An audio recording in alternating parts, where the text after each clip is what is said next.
नमस्कार। गायत्री ज्योतिष केंद्र में आप सभी लोगों का स्वागत है। आप लोगों के लिए हमेशा ही जन्म कुंडली से संबंधित महत्वपूर्ण जानकारियों के एपिसोड हम प्रसारित करते रहते हैं। आज भी आप लोगों के लिए जन्म कुंडली विश्लेषण से संबंधित एक अत्यंत ही महत्वपूर्ण जानकारी का एपिसोड हम लेकर आए हुए हैं। एक ऐसी जानकारी का एपिसोड, संक्षिप्त तौर पर आप लोग यदि ज्योतिष को थोड़ा बहुत भी जानते समझते हैं तो आसानी से समझ सकते हैं कि जन्म पत्रिका का मुख्य रत्न कौन सा हो सकता है, मुख्य ग्रह कौन सा हो सकता है कि जो जीवन पर्यंत थोड़ी बहुत उसकी आराधना आदि करने से हमें अत्यधिक मात्रा में लाभान्वित कर सकता है। दूसरा, जन्म पत्रिका के जो मुख्य उपाय होते हैं जिन्हें हम कर जीवन पर्यंत लाभ की स्थिति में रह सकते हैं, बड़े बड़े कष्टों से बचाव वह उपाय हमारे कर सकते हैं, उन उपायों को भी हम इस संक्षिप्त से एपिसोड में जानेंगे।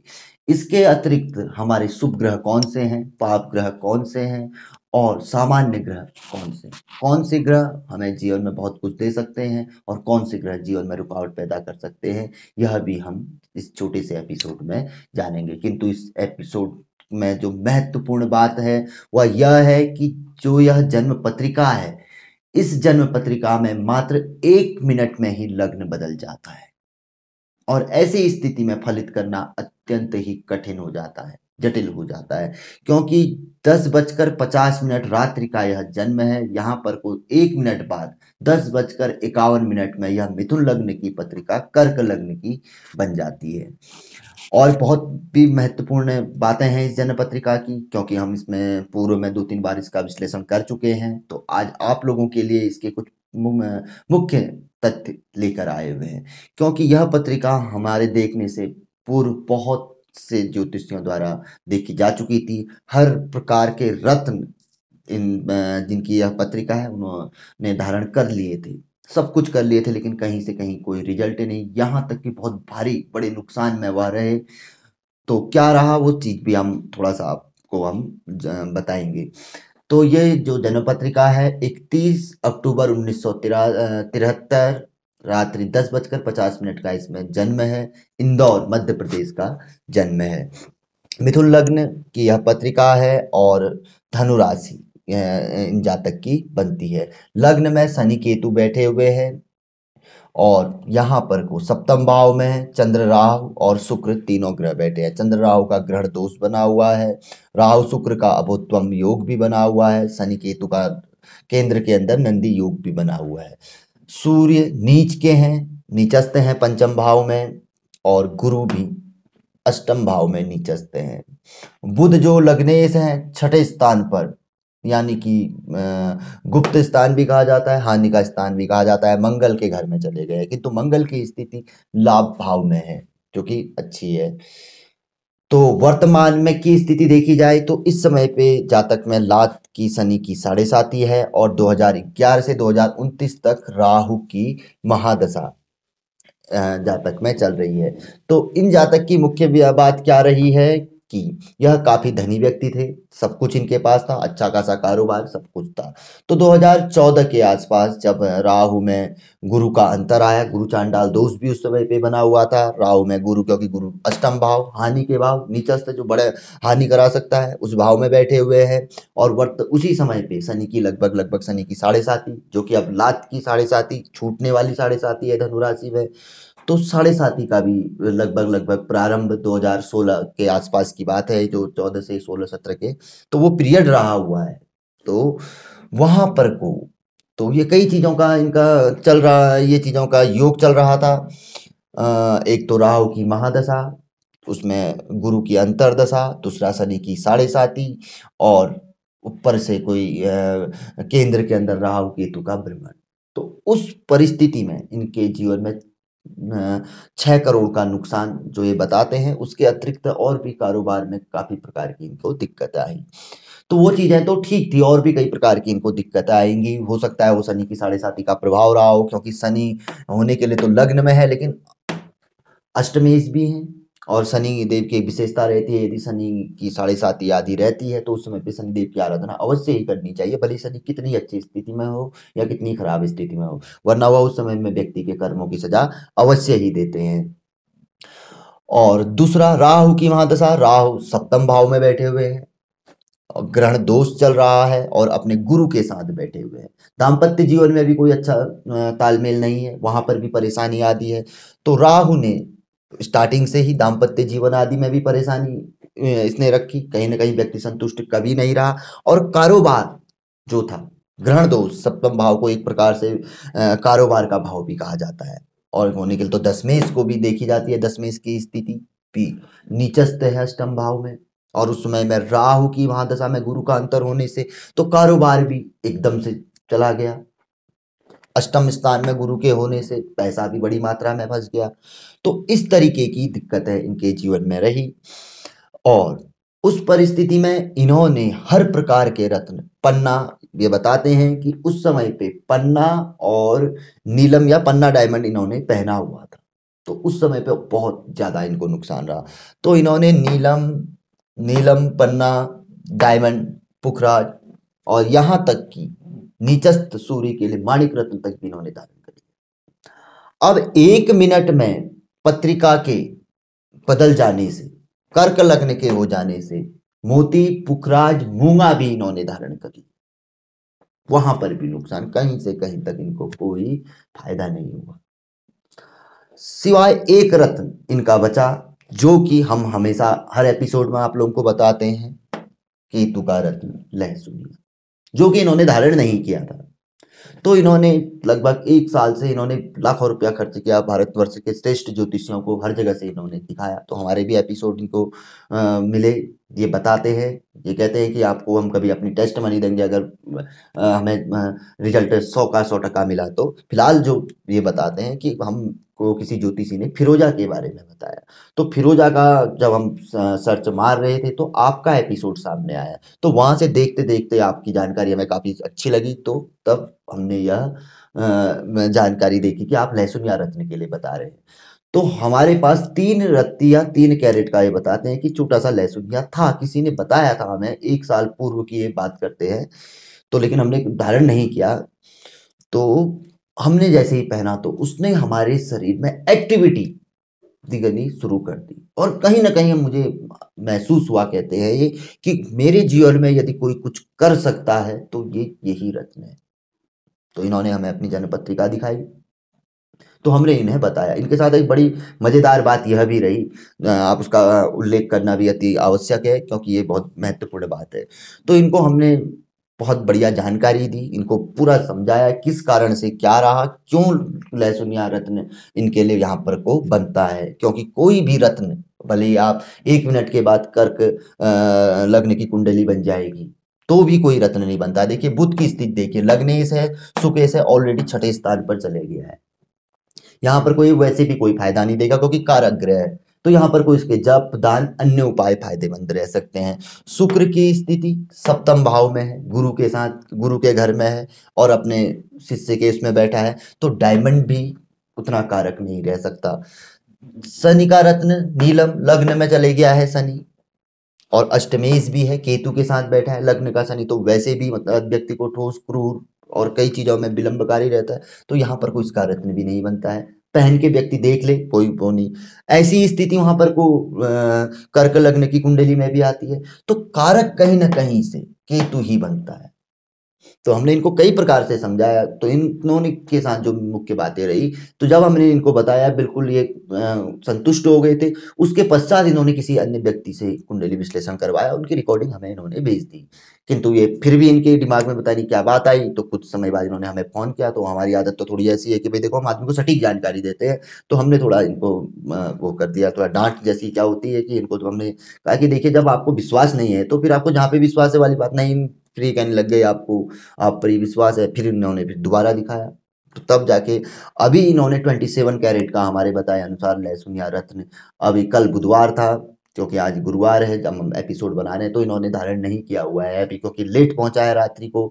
तो अभी कल शुक्रवार को भी धारण कर सकते हैं विपरीत परिस्थितियों में, नहीं तो अगले बुधवार तक धारण करेंगे। तो उसके बाद इनका जो रिजल्ट रहेगा, अवश्य ही कहीं ना कहीं हम भी आप लोगों को सूचित करने का प्रयास करेंगे, और हो सकता है इनकी टेस्ट मनी भी आप लोगों को अवश्य ही देखने में आए। तो अब बात करते हैं कि इनकी जन्म कुंडली के ग्रह कौन कौन से अच्छे हैं।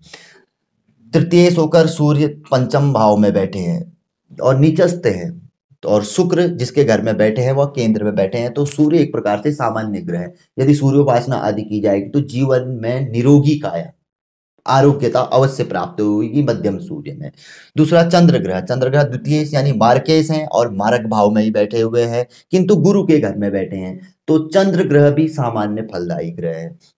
तीसरे मंगल, मंगल षष्ठेश हैं लेकिन लाभेश होकर लाभ भाव में है, यानी कि अच्छे ग्रह है, सुख फलदायी ग्रह है। यदि मंगल ग्रह की आराधना जीवन में की जाएगी तो ऐसे जातक की या ऐसी पत्रिका में तो वह चमत्कारी फलदायी रहेगी, व्यक्ति हमेशा लाभ की स्थिति में रहेगा। इन्होंने अपने जीवन में हनुमान जी की आराधना ही नहीं की थी, तो हमने इनको हनुमान जी की आराधना के लिए भी बताया, तो उससे भी कहीं ना कहीं इनके जीवन में थोड़ा बहुत कुछ समय में ही अच्छा परिवर्तन देखने में आ रहा।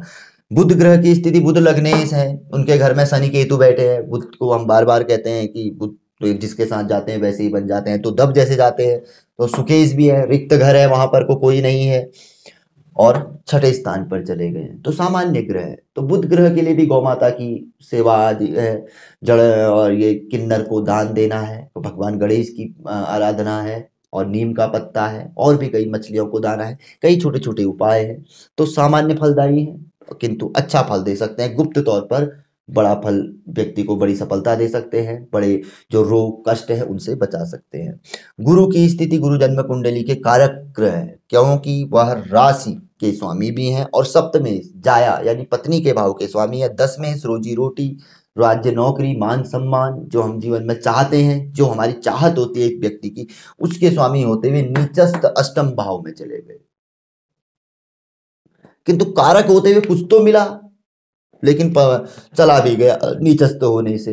तो इसलिए गुरु ग्रह पूजनीय है। घर में महिलाओं के द्वारा या स्वयं द्वारा गुरुवार का व्रत उपवास अवश्य करना चाहिए, विष्णु सहस्त्र स्तोत्र आदि का पाठ भी अवश्य ही करना चाहिए, क्योंकि राशि के स्वामी हैं और सप्तमेश भी हैं, तो दाम्पत्य जीवन को यह अच्छा रखेंगे। नहीं तो दाम्पत्य जीवन में कहीं ना कहीं दिक्कत हमेशा रहेगी, क्योंकि चंद्र शुक्र एक दूसरे के अपोजिट होते हैं, ग्रहण दोष बना है, यानी कि मतभेद मनभेद हमेशा ही बने रहेंगे। यहाँ तक कि व्यापार आदि भी होगा तो वहां पर भी कहीं ना कहीं छल होने की पूरी संभावना रहेगी, नुकसान होने का पूरा भय रहेगा, साझीदार यानी कि पार्टनरशिप का यदि व्यापार आदि होगा, क्योंकि गुरु की स्थिति से। अब शुक्र की स्थिति, शुक्र जन्म कुंडली के व्ययेश भी हैं और जन्म कुंडली के पंचमेश भी हैं, कारक हैं, केंद्र के अंदर बैठे हैं, फल देने वाले ग्रह हैं। फल देने वाले इसलिए कि पंचमेश उनके घर में सूर्य जो कि पावरलेस हैं नीचस्थ होने से, क्योंकि उनको ही बल मिला तो वो यहाँ पर को आ गए, और यहाँ पर को राहु जो कि उनका शिष्य है उसके साथ बैठे हुए हैं, और दूसरा राहु ने ग्रहण दोष बना रखा है, और गुरु जो उस भाव के स्वामी है उनकी स्थिति डाउन है, तो शुक्र बली है।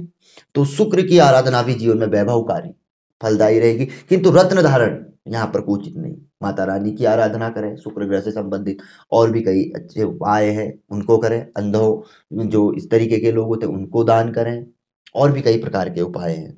शनि की स्थिति, शनि भाग्येश हैं और अष्टमेश भी हैं, और लग्न में शनि के लग्न में शनि बैठे हैं केतु के साथ, तो नंदी योग इन्होंने बनाया है, एक मजबूत योग इन्होंने बनाया, जो भी करेंगे मजबूत करेंगे। यदि व्यक्ति को देने में आए तो मजबूत देंगे, लेने में आए तो मजबूत ही व्यक्ति से लेंगे, क्योंकि केतु है, और अकस्मात ही करेंगे, व्यक्ति की कल्पना भी नहीं कर सकता है। तो शनि देव की भी आराधना करनी उचित रहेगी, पीपल के वृक्ष की पूजा आदि करें, और जप दान पूजन ग्रहों का जप दान अपने जीवन में अवश्य ही करवा लेना चाहिए, कभी न कभी जीवन में एक बार। वैसे तो व्यक्ति हर तीसरे वर्ष कराते हैं, लेकिन जो लोग नहीं जानते इस विषय में तो एक बार अपने जीवन में अवश्य ही करा लेना चाहिए, इससे काफी लाभ भी मिलता है। नव ग्रहों का नहीं करा सके तो जो मुख्य ग्रह होते हैं, जो क्रूर ग्रह कठोर ग्रह जो जीवन में पीड़ा दे रहे हैं, जिनकी पीड़ा आप रत्न धारण बड़ी बड़ी चीजें करके भी उनको काट नहीं सकते उनकी पीड़ा, तो उनका जप दान अवश्य ही करना चाहिए, ब्राह्मणों को उसका दान आदि विधि पूर्वक उसका करवा लेना चाहिए।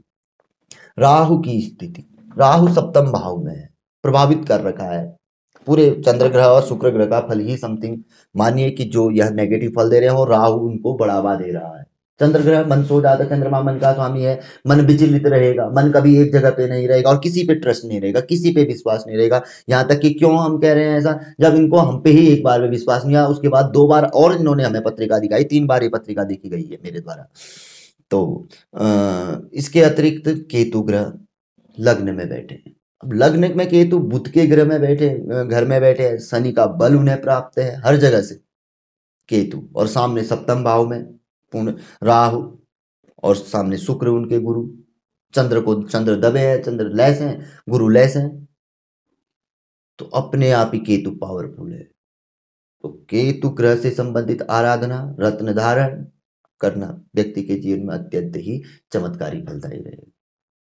तो आपको हमने यहाँ पर को रत्न धारण के साथ साथ कौन से उपाय करने चाहिए वो भी आपको हमने बता दिया है। कौन से शुभ ग्रह है, कौन से सामान्य ग्रह है, और कौन से क्रूर ग्रह है। तो जैसे गुरु है, खराब फल दे सकते हैं। जैसे राहु में गुरु का अंतर आया तो अकस्मात इन्होंने व्यक्ति को पूरा डाउन कर दिया। तो इसी तरीके से ग्रहों का तालमेल करके समझा जाता है। और भी अगर इससे बारीकी में हो तो पंचदा, मैत्री आदि, वो तो बहुत अलग प्रक्रिया है, ये एक सामान्य फल है। तो संक्षिप्त सा यह विश्लेषण था। इसी तरीके से जन्म पत्रिका का विश्लेषण किया जाता है। जो संक्षिप्त विश्लेषण होता है, दीर्घ विश्लेषण में तो अंश, डिग्री, वो तो बहुत लंबा चला जाता है, और उसका आज के समय में इतना समझने के लिए भी किसी के पास समय नहीं है, और उसका उतना ज्यादा प्रतिफल भी नहीं है। जो अगर व्यक्ति उस हिसाब से चले तो सभी तो उस हिसाब से चल रहे हैं, कहाँ रिजल्ट है। तो फिलहाल इस तरीके से जो हमारे वैदिक ज्योतिषी, जो एक मोटा मोटा सा आप उनके पास जाएंगे, अपनी पत्रिका दिखाएंगे, खोलेंगे, विंशोत्तरी महादशा है इससे, तो वो जो निकालते हैं आकलन, वो लगभग लगभग यही आकलन रहता है। इस तरीके से रत्न धारण करना या अन्य चीजें करना व्यक्ति के जीवन में अत्यंत ही चमत्कारी फलदायी रहता है। अब बात करते हैं कि 1 मिनट में लग्न बदलने से यहाँ पर को बहुत सा कंफ्यूजन व्यक्ति के उसमें रहा। अब ये कहते हैं कि चलो ये नहीं है तो चलित में यह जो केतु है, हमने रत्न के लिए जो बताया, यह द्वादश में चले जाता है। अरे भाई, ये चलित में द्वादश में भी यह केतु चला जाएगा तो भी तो द्वादश भाव शुक्र का घर है, और द्वादश त्रिक स्थान इनके तो अनुकूल स्थान है, वो तो और ज्यादा फलदायी है। तो तभी तो इन्होंने जब 3 कैरेट या 3 रत्तिक जो भी था इनके पास पहना, तो एक्टिविटी पॉजिटिव देखने में आई, वो इसी कारण से आई। तो इसी तरीके से कभी किसी को कोई अपनी जन्म पत्रिका का विश्लेषण आदि को रहता है तो अपने नजदीकी गुरुजी से बहुत अच्छा विश्लेषण करवाकर मुख्य रत्न धारण करें, ना कि कॉम्बिनेशन में भी रत्न रहता है। बाद में अगर एक रत्न बहुत अच्छा रिजल्ट देता है तो दूसरा उसके साथ कॉम्बिनेशन में पहना जाता है। ऐसे नहीं कि लग्नेश भाग्येश, लग्नेश पंचमेश, राशि के इसके, ये रत्न ऐसे धारण करके कोई फायदा नहीं। वो तो खाली एक शो पीस है, लोगों को दिखाने के लिए हो जाता है। जैसे हम लोगों ने पहने तो हमने देखिए, ये है फिरोजा है, ये भी फिरोजा है, ये शुक्र का ही मोजोनाइट है, यानी कि एक ही ग्रह से संबंधित 3 रत्न हैं। और ये हमारा गार्नेट है, ये सूर्य के साथ साथ राहु केतु से भी प्रभावित है। तो कहीं ना कहीं इसका रिजल्ट अच्छा प्राप्त हो रहा है। तो ऐसे कॉम्बिनेशन से पहनने रत्न जाए तो बहुत अच्छा और सकारात्मक फल देखने में आता है। किंतु यह छोटा सा जो जन्म कुंडली का विश्लेषण था जो हमारे द्वारा किया गया, यदि आप लोगों को अच्छा लगा तो जरूर इसे आगे बढ़ाकर शेयर कर सकते हैं। नए लोगों से आग्रह रहता है कि चैनल से जुड़िए, चैनल को सब्सक्राइब कर सकते हैं, बेल आइकन दबा सकते हैं। बहुत अच्छी जानकारी है, ग्रहों के उपाय भी बहुत अच्छे अच्छे हैं। हमारे पिछले विगत 4 वर्षों से हम आप लोगों के लिए ज्योतिष शास्त्र के जो लेके आए हुए हैं, तो उन्हें आप अवश्य ही देख सकते हैं। सब्सक्राइब करेंगे, बेल आइकन दबाएंगे तो पूर्व की जानकारी भी आपके होम स्क्रीन पे देखने में आनी शुरू हो जाती है। तो मिलेंगे ऐसी किसी बहुत अच्छी जानकारी के एपिसोड के साथ अगले वीडियो में। तब तक के लिए नमस्कार, जय श्री राम, जय श्री कृष्णा, ओम नमः शिवाय।